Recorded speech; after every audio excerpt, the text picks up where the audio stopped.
These are the top 5 electrical tools every homeowner should have, and I'm going to use them to install this outlet. Let's get after it. So last week on top 5 general tools that every homeowner should have, we pointed out a drill and a tape measure along with some drill bits. Today we're going to be using those top 5 from the previous video to help us with the install of our outlet. So first off, let's get our drill and our drill bits and drill through the stud so we can run some wire. So I mocked up this little wall that I'm going to be installing this outlet in to show you guys. These same things apply if you're going to be doing it on your own house. And this wall allows me the opportunity to show you guys how to do this. So the first tool that we had last week, a tape measure. When installing cable through a wall, you're going to have your stud. You want to make sure that your cable is at least 1.25 inches in. If not, you'll have to put steel plating. Seeing that our stud is 3.5, let's split the difference at 3.25. If you split the difference at 3.25, that gives us enough room for when we put in our sheetrock, it doesn't hit our wire. So let's go ahead and let's grab a drill bit. Go right where you marked it. So let's drill a hole for our wire. So now that we got the hole drilled for our wire, we're going to go ahead and run it through. Here I got a little piece of Romex. I suggest running 14-2 for lighting and 12-2 for outlets.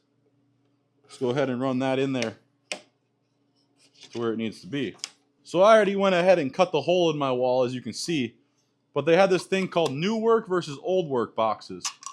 So new work boxes are going to have nails off the side of here that you put on your stud and pound in. These are old work boxes. They have these little flaps here. So as you tighten this screw on the front, this flap sucks it in against your drywall or your plywood. So measure where you want your outlet to be. After you get your hole cut out, slip your box in there, like so. Next, grab your impact that we talked about in last video. Get yourself a Phillips bit. Go ahead and tighten your screws. So now once you got your box secure, I'll show you how it looks from the back side. So now once you have your box secure, you have your wire. And that brings me to my first tool, wire strippers. I like the Milwaukee wire strippers. It goes from 20 to 10 stranded, 18 to 8 solid wire. It's got a clip. You can loop them. Pliers, they are my go-to wire strippers. I wired a whole entire house with these bad boys. Great tension, absolutely love them. Before you put your outlet in, we forgot, but before you put your outlet in, you're just going to want to break these tabs off. So let's go ahead and fish this wire in from the back side here. I'll show you guys on the front. So now that you got your wire sticking out of your box, I like to give myself roughly 6 inches from the front of the box. That's about 7. We could take that back a little bit. I like to give myself about 6 inches from the front of the box to work with. So our first tool right here, as I mentioned, we're going to take our wire strippers. We're going to go ahead and put it on there and just kind of work it around that jacketing. Once we broke the seal on that jacketing, you're just going to pull it right off. Take your paper. That comes right off. Separate these 3. And one key tip, you can actually look at the back of your outlet and it'll tell you how far to strip from. So right here, I don't know if it says strip gauge right there. So if you just put that up to here, if you're doing it for your first time, just like so, hold that there. Kind of start like right about there. That's your strip gauge. Now go ahead and clamp up and pull straight off. Same with your black wire here. Roughly about the same. Comes right off. Now, you're going to want to make a loop. There are tons of different ways you can make a loop that I've shown on my channel. One, you can do it on your pocket knife. With your belt clip, just insert your belt clip in there. Loop it over as so. With these, I like to use the tips here. Put it about 1/4 of the way. Makes a really nice loop. Now with a GFCI outlet like this one, there's really no need to loop at all. They get pushed in right here. They get pushed in right at those little slots right here. Push them in, tighten your screw down. Now I'm going to treat this like a normal outlet because I don't have them. So I'm going to go ahead and show you guys how you do this when you loop them. Always remember that black to brass will save your ass. So go ahead and take your 6-in-1 screwdriver like we mentioned in the last video, or my favorite that I always have on me, my Milwaukee 6-in-1. Go ahead and open that up. If you haven't seen my videos on these, talks about all the features, the quick hack, make sure you check it out. Now black to brass will save your ass. This is the one most important thing that you guys can do when wiring. See how this screw tightens going this way, going clockwise? You want your loop to run clockwise. So basically you're going to hook that on there like this. So once you got that hooked on there going clockwise, and this is why it's so important to leave your guys' self extra wire. If you're doing all this within the box, you're going to hate your life. Grab your screwdriver, and as you'll notice, as I'm tightening, it's actually going to suck this loop down towards itself, closing it instead of opening it. See how it's kind of sucking itself down there? I don't know how good this camera's focusing. Right here. So that this end is sucking itself down towards. See that? Now it's closed. So now we do the same to the white. Same with our neutral. It tightens clockwise. So we're going to go ahead and make sure that our loop is going clockwise. Tighten down. Next is the ground. Take your ground. Ground always goes to green. Okay, so now you got your outlet in. Put this there. These screws go on the top. You can take your drill. Just get them started. Same with this bottom one here. Get that bottom one in the bottom there. Now you have your outlet. So all it takes to install an outlet is a pair of wire strippers and a screwdriver, or just your Milwaukee Fastback 6-in-1. Screw here, wire strip here, loop your wires, shepherd hook them there, call it a day. That's why this is the most versatile tool. So now let's get this wired up to some power, and I'll show you the other 4 tools that I have.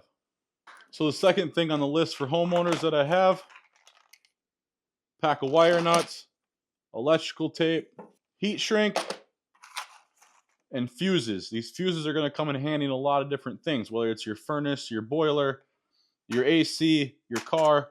Always have a pack of fuses around, 5, 10, 15, 20 amps. Get a little selection.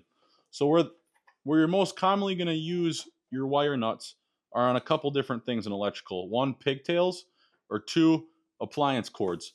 So what's going to come with basically you're going to have this sticking out of the wall, and then you're going to have to hook up a dishwasher. So the easiest way to do that is take your black to black here and go ahead and twist them until they're not coming apart. Repeat that same process on all 3 wires. So now all of these are wire nutted together. Simple as that. I like to take my electrical tape and wrap each one of these nuts so they don't pull off in the wall and they're sparking and you're getting loose currents and whatever else on your outlet. So let's tape these up. So I went ahead and electrical taped those all up with my caps. Let's move on to tool 3. So tool number 3 that I think is a must-have for any homeowner is a voltage tester. And I'll show you why. So green means that there's no voltage. As soon as you touch a wire, it turns red.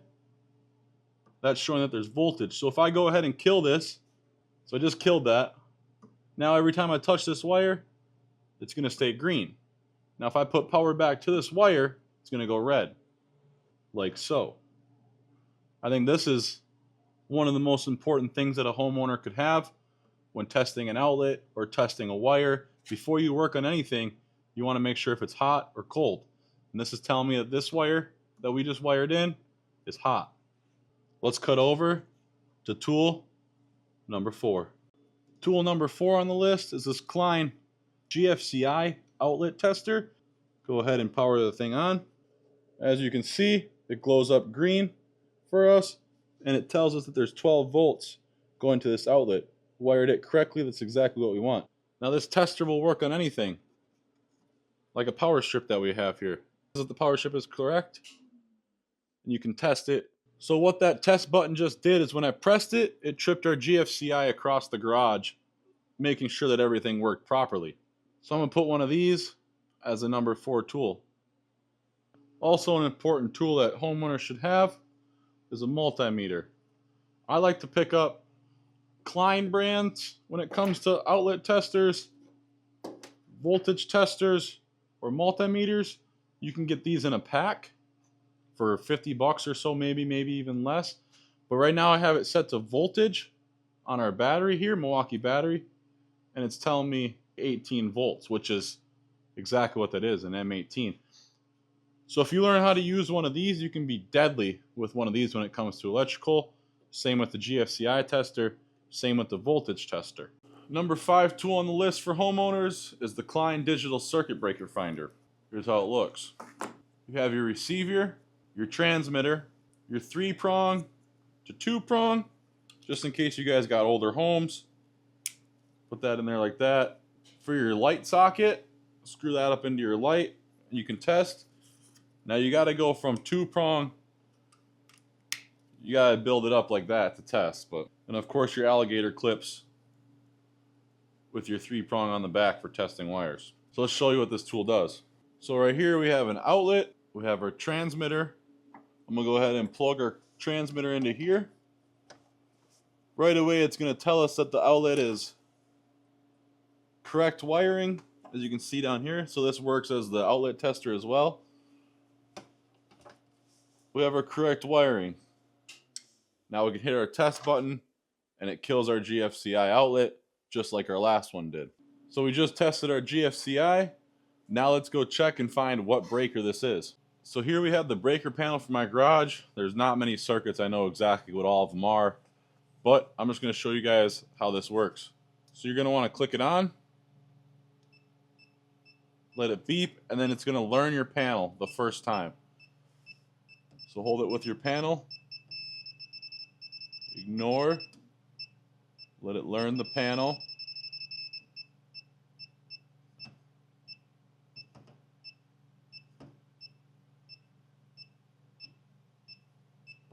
And then bring it back up to the top.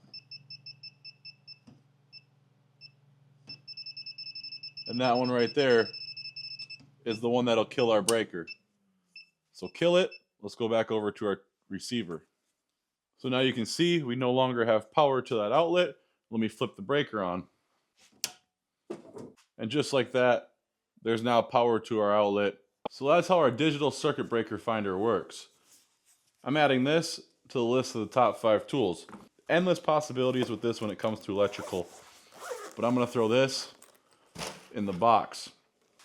So to have all your electrical stuff, you're talking about $150. Now an add-on that I would add to that is I'd go out and I'd get yourself some lights.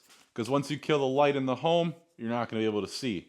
So whether it's a headlamp from Harbor Freight or one of these little puck lights that are battery operated, or go with something that requires M12 batteries, lights are something else that you should have in your toolkit when it comes to electrical. So I'm going to go ahead, I'm going to add my Milwaukee lighted to the electrical box. I'm going to add my voltage tester, my outlet tester. I'm going to throw these tools in my bucket. I'm going to go ahead and throw my wire strippers in the bucket as well, along with some consumables. We'll throw a puck light in there too. Alright, so that's the top 5 electrical tools that I think every homeowner should have. We're roughly at about $300 for this bucket so far. I'm going to try to keep it under $500, but that's pushing it. So let's keep it under $1,000. I'm going to get out of here. I got shit to do. I'll see you guys later. Peace.